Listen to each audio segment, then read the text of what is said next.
I thought we were going to get the Michael Keaton trailer. You know what, Jay, how I thought about it, but it's a Saban film, and I don't give a fuck if Al Pacino's involved. Saban films are trash. I know Michael Keaton's directing it. If it's good, I'll run it because nobody else will know it's out. But when Saban Films is involved, they're responsible for many of the Bruce Willis duds that they use Bruce Willis, his name, even though he wasn't doing well, and made a bunch of shitty movies. Saban Films will pay you handsomely for your name, but the script and everything else is usually garbage. So, I mean, I'll wait for that on streaming on Netflix because that's where it's going to end up first and foremost. But Saban Films, you lost me. It lost me immediately because they've had some big name actors in a lot of movies, and that's where the money went.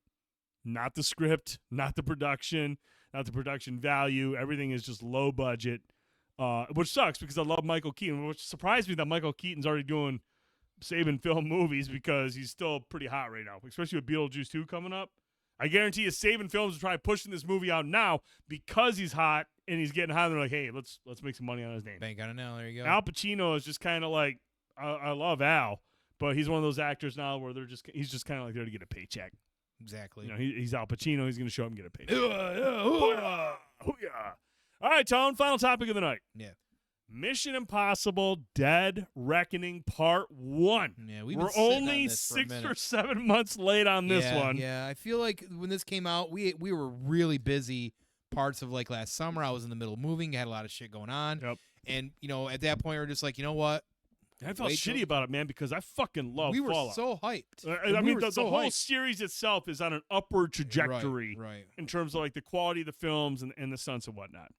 And so I was super hyped for Dead Reckoning Part 1, only because I felt like up until that point, Mission Impossible Fallout was peak Mission Impossible. That was the absolute best Mission Impossible we've ever had in terms of its story, in terms of the performances, in terms of like the villain.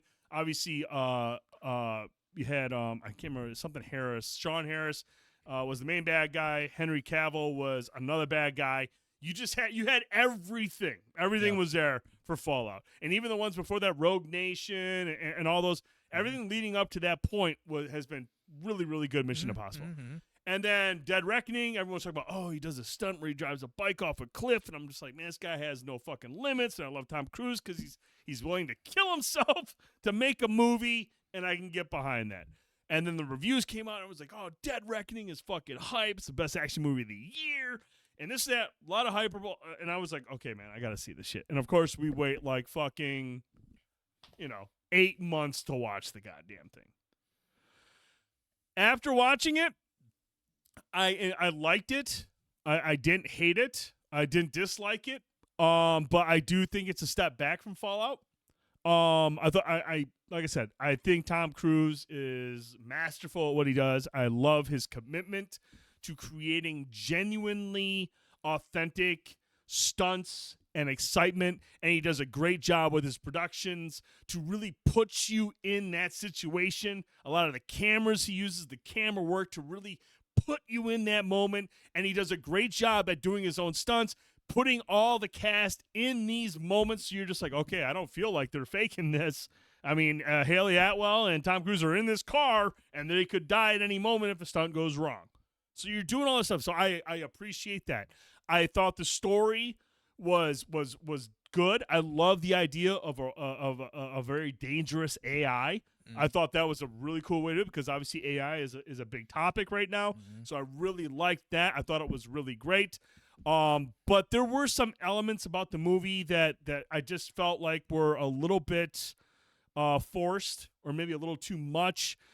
Basically because Fallout and the Mission Impossibles leading up to that were just so good. The pacing was great. There was a sense of urgency at all times. All times. And it was it wasn't grounded in reality because it's not. It's an action movie. It's over the top, but it was still just kind of like this grittiness to it.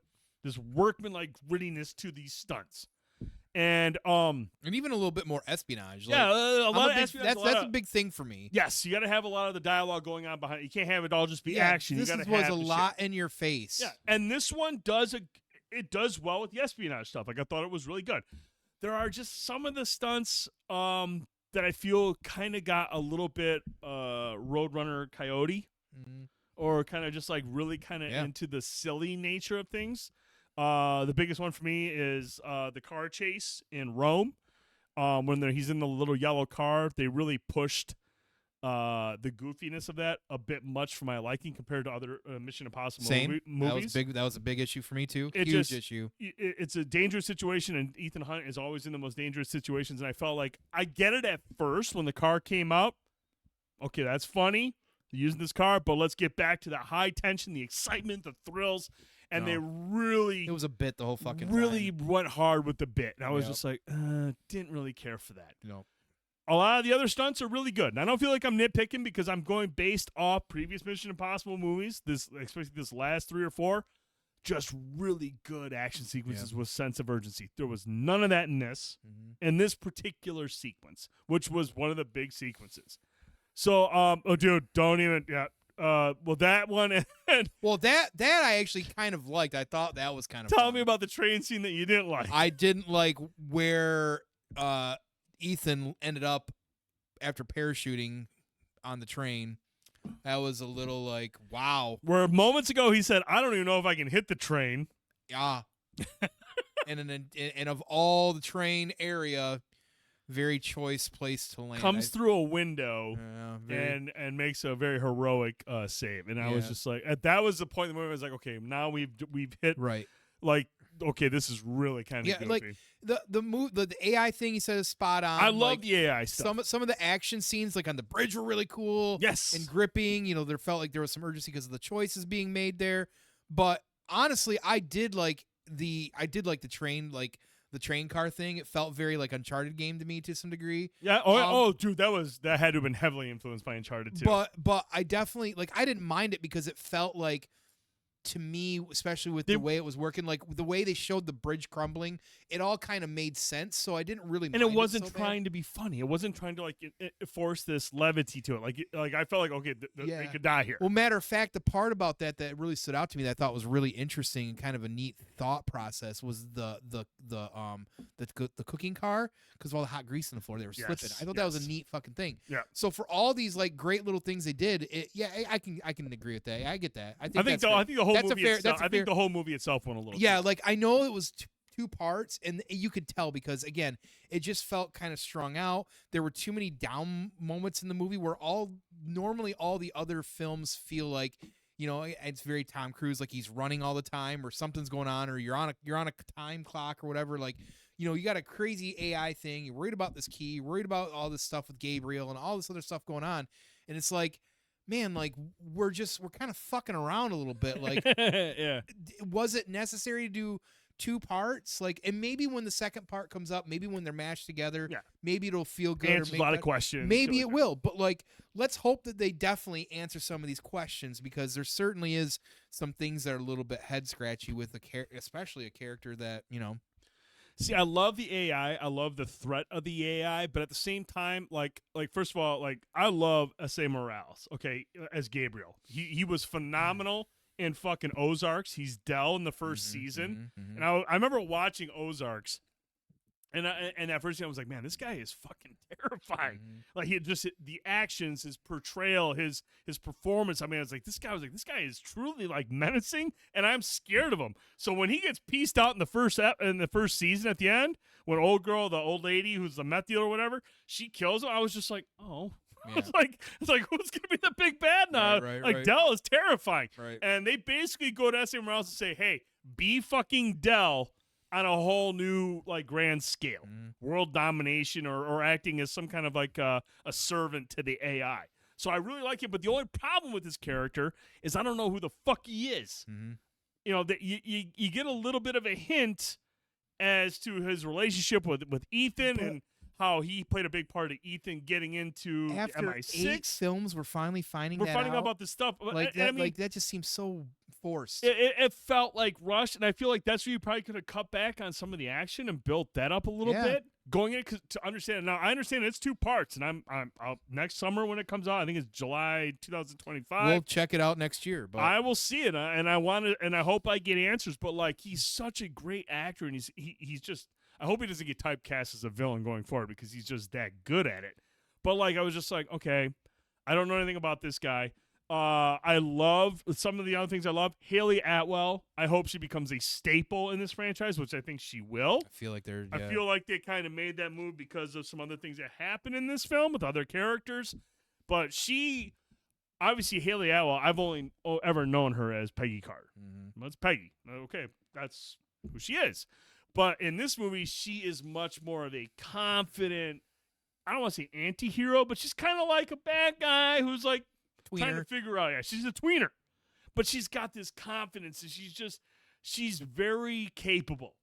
And we kind of get to see her grow as a character. I was like, okay, I like Haley Atwell. Obviously, she's bae, and she's really good in this.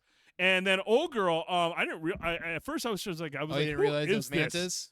Yes, yeah. And I'm sorry. I was like, I know when she's driving around in the car chase, and the way she's reacting, I'm like, God, I fucking know that laugh, that smile. Mm-hmm. And I looked up, I was like, oh my God, that's fucking Mantis. Yeah, man. She was great.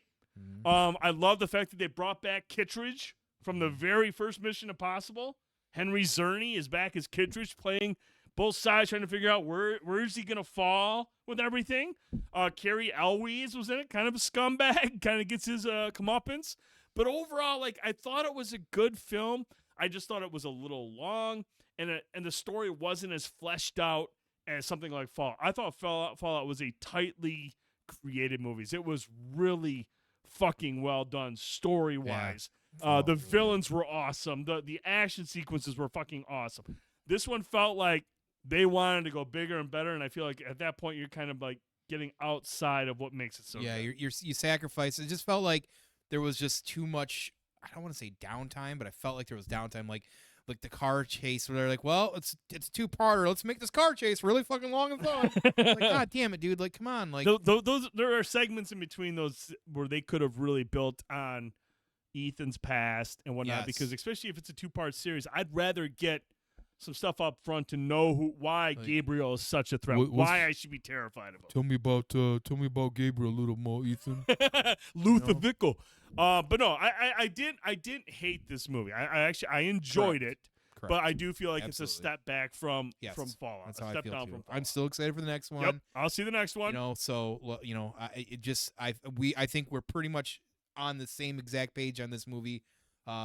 About everything that needs to hopefully be changed, and who knows, maybe part 2, if it's good enough, it'll help raise this one up. And maybe they'll get back. And like I said, the big piece for me right now is Gabriel's background, a little bit more of that, the connection between the two of them. They alluded a little bit to it, and it was pretty on the nose what they alluded to, but like it just wasn't enough. And you had all this time to be able to do that, and you didn't do it. So, right, yeah. Anyways. Yeah, it's a long ass. I mean, what was it? Was it 2 hours and 40 minutes? 2 hours and 43 fucking minutes. It's a long movie, but we want to get you guys and girls' thoughts on Dead Reckoning Part 1. How do you feel it stacks up with just the progression of where the series has come over the last couple of movies? And then are you excited for Dead Reckoning Part 2, which comes out next July 2025? I know I'll be excited to go see. I will go see it at the theater. I'm not going to wait 8 months after release because Tone will have a new house then, and we can just go see the movie, and hopefully we get a lot more answers. And like I said, if the second one is good and we get the answers, and that's always the thing I always like about 2 parts is like you might get some stuff in the second one that makes sense of stuff in the first one. You're like, oh shit, that's why this happened, or that's why that happened, or why this person was doing this.